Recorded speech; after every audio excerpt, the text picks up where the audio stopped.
Okay, so have you ever been scrolling like late at night and you see a picture of a place that's so insane you're like, nah, that's gotta be AI or something? Like, there's no way that actually exists on Earth. Well, I went down a rabbit hole, a deep, deep rabbit hole, and it turns out some of those places are actually real. It kind of broke my brain in the best way. It's like finding out unicorns are real.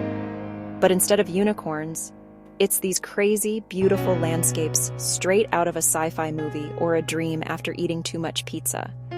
So I decided, why not take you on a little virtual trip? We're going to explore 5 places so surreal, you'll question everything you thought you knew about our planet.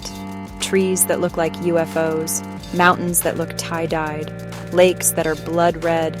It's going to be a whole vibe. We'll hang out, look at pretty pictures, and daydream about packing our bags and going. Ultimate escapism.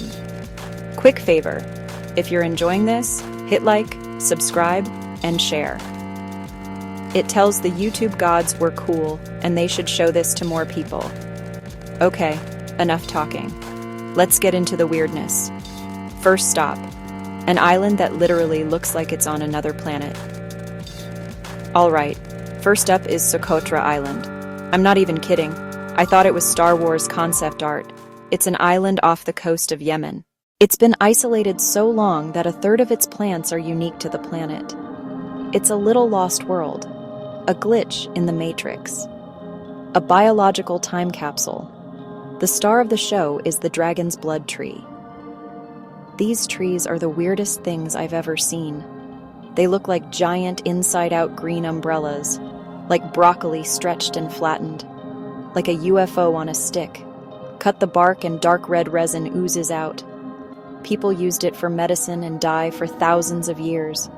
Imagine walking among these trees. The whole landscape is alien. You've got these weird trees.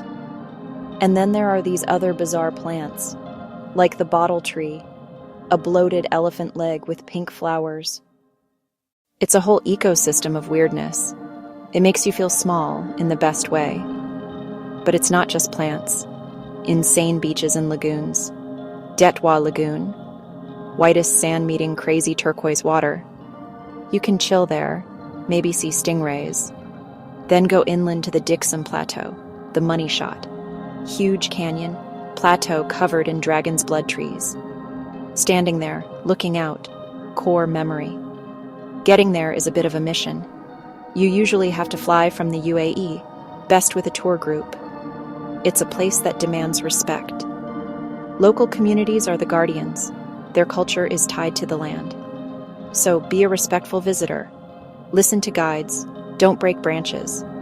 Socotra reminds you there are still real mysteries. It's for adventurers, a pilgrimage to another world.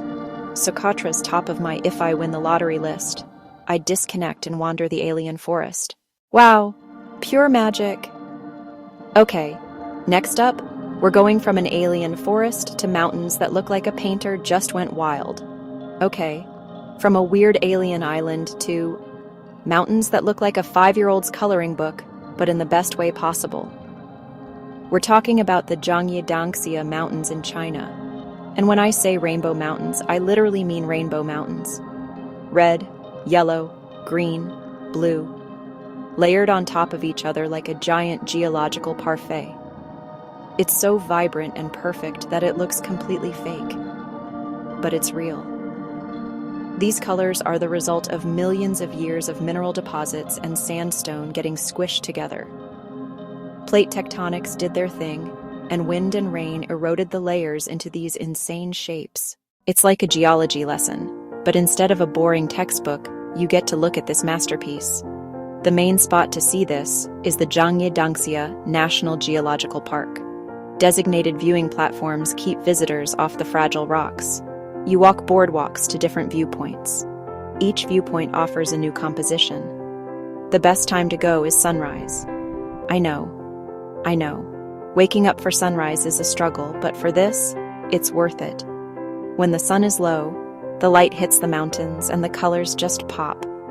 They become so deep and rich, it's unreal.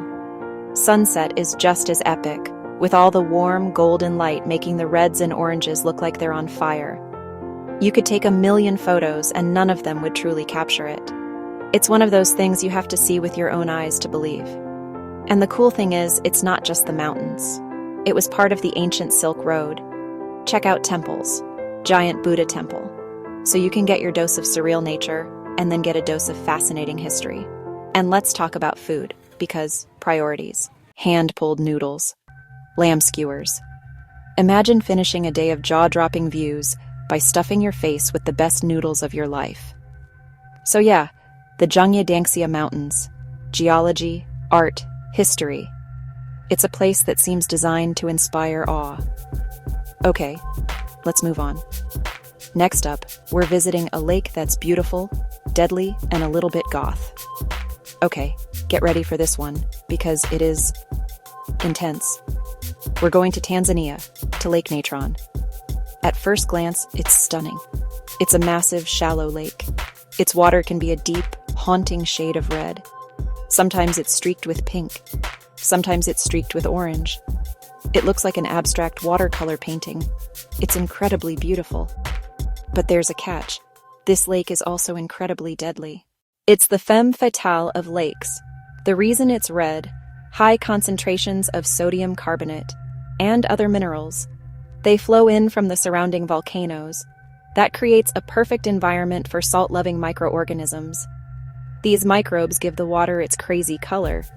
The water is extremely alkaline, pH over 10.5, almost as high as ammonia. So, yeah, don't go for a swim. It's so caustic it can burn the skin. It can burn the eyes of animals not adapted to it. This is where it gets goth and surreal. Animals that die here are sometimes preserved by minerals. They get calcified, turned into eerie stone-like statues. Famous photos show calcified birds and calcified bats. Creepy and fascinating. But here's the paradox. While deadly for most, it's perfect for one bird, the lesser flamingo. This lake is their single most important breeding ground. Millions of flamingos flock here to nest and to raise their chicks. The caustic water protects nests on the salt flats from predators. A perfect deadly nursery. The scene is mind-blowing. A blood-red lake, surrounded by volcanic landscape, and standing in the water, millions of bright pink flamingos. The contrast is insane. Deep red water versus delicate pink birds. One of the most surreal wildlife spectacles on Earth. Beautiful, with an undercurrent of danger. Life and death in one frame. Visiting Lake Natron is about responsible tourism. Don't splash around. You need a guide. Best to watch from a distance, binoculars, and not disturb them during breeding. It's their safe space. We're guests. Go on guided walks along the shore to see salt flats and the incredible colors of the water up close. The experience isn't just the lake. The area is the homeland of the Maasai. You can connect with their culture in a meaningful way. Visit a Maasai village, learn traditions, see their connection to the land, learn how they coexist with this extreme environment. It adds another layer to the trip. It's about understanding the place and its people. Imagine camping under the stars with Oldoinyo Lengai silhouetted in the distance. You'd hear faint flamingo sounds surrounded by raw nature. Incredibly humbling. A place that shows nature's power, harsh and beautiful. Lake Natron isn't a typical pretty landscape. It has an edge, a dark side, and that's compelling. Not just beautiful, fascinating. It makes you think about delicate ecosystem balances and adaptation. Hardcore nature. I have so much respect for it. Okay, let's dial down the intensity from deadly lakes and head to something that's more whimsically weird. We're going to Poland, near the town of Gryfino, to a place called the Crooked Forest. And it is exactly what it sounds like. It's this small grove of about 400 pine trees, and all of them are crooked.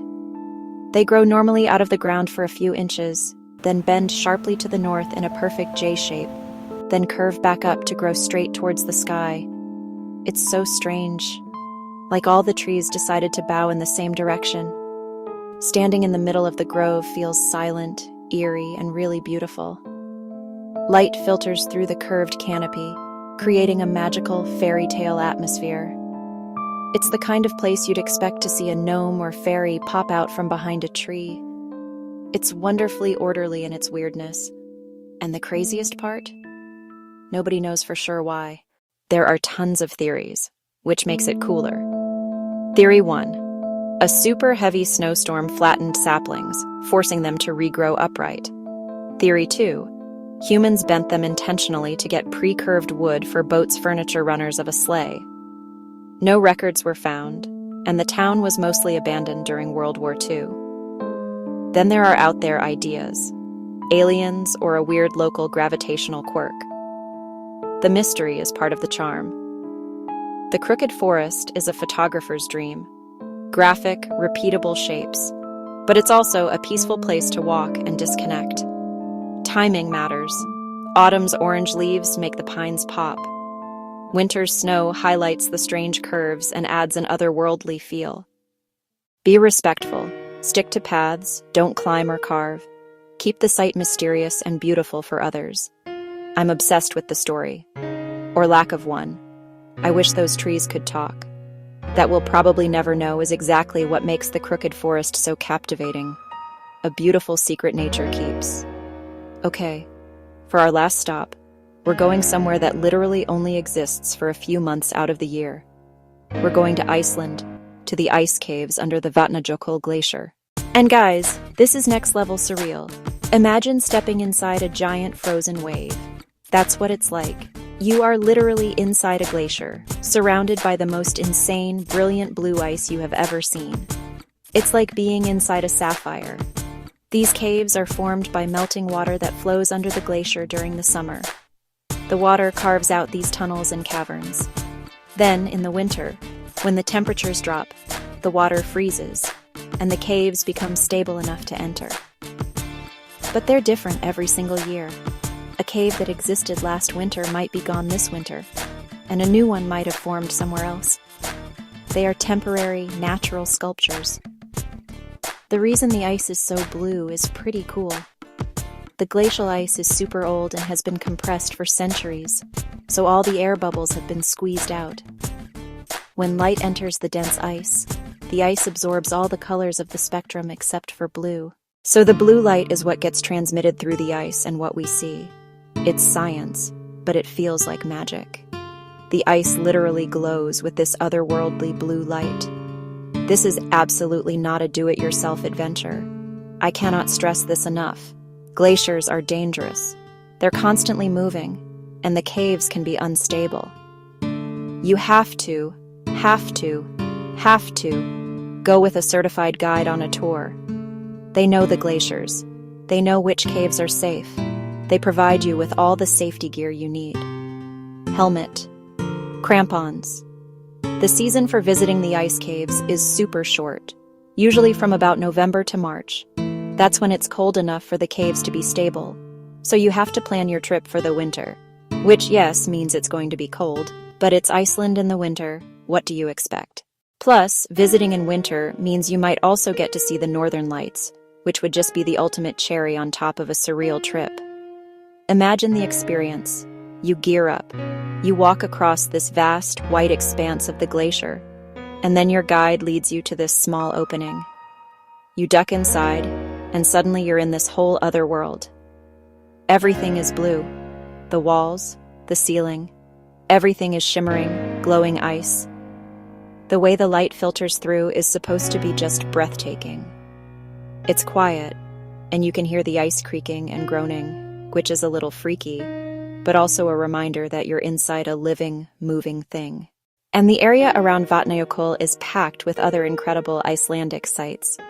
Right nearby is Jökulsárlón, the famous glacier lagoon. It's this huge lake filled with giant icebergs that have broken off the glacier. They just float around before drifting out to sea.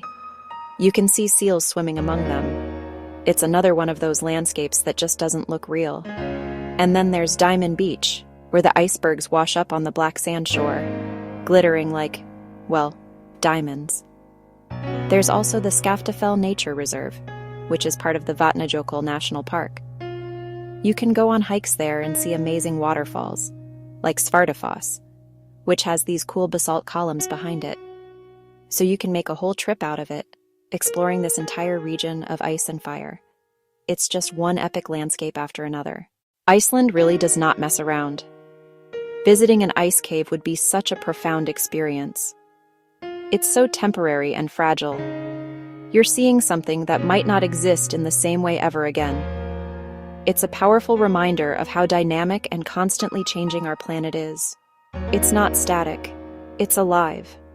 And to be able to step inside one of its most beautiful, fleeting creations, that's a privilege. It's a memory that would be frozen in your mind forever, pun intended. And that's a wrap. An alien island, tie-dye mountains, a goth lake, a mystery forest, the inside of a frozen wave. I don't know about you, but my brain feels a little bit expanded. It's so wild to think that all these places are right here, on our planet, just doing their weird, beautiful thing. It makes me want to just pack a bag and see every strange corner of the world. It's so easy to get stuck in our little bubbles, but there's a whole world of magic out there, you guys. These places are more than just pretty pictures for our Instagram feeds. They're reminders of how creative, powerful, and freaking weird nature can be. They're stories written in rock, water, and ice over millions of years. Visiting them isn't just about a vacation. It's about connecting with something bigger than ourselves, something ancient and awe-inspiring. It's about feeling small in the best possible way and coming back with a little more wonder in your heart. I feel more inspired just thinking about them. So, what do you think? Were your perceptions of reality also slightly shattered? If you loved this little virtual escape, please like, subscribe, and share. And tell us which place you want to visit in the comments. I'm genuinely curious. Are you Team Alien Island or Team Rainbow Mountain? Anyway, thanks for hanging out with me. Stay curious, stay weird, and I'll see you in the next one. Bye.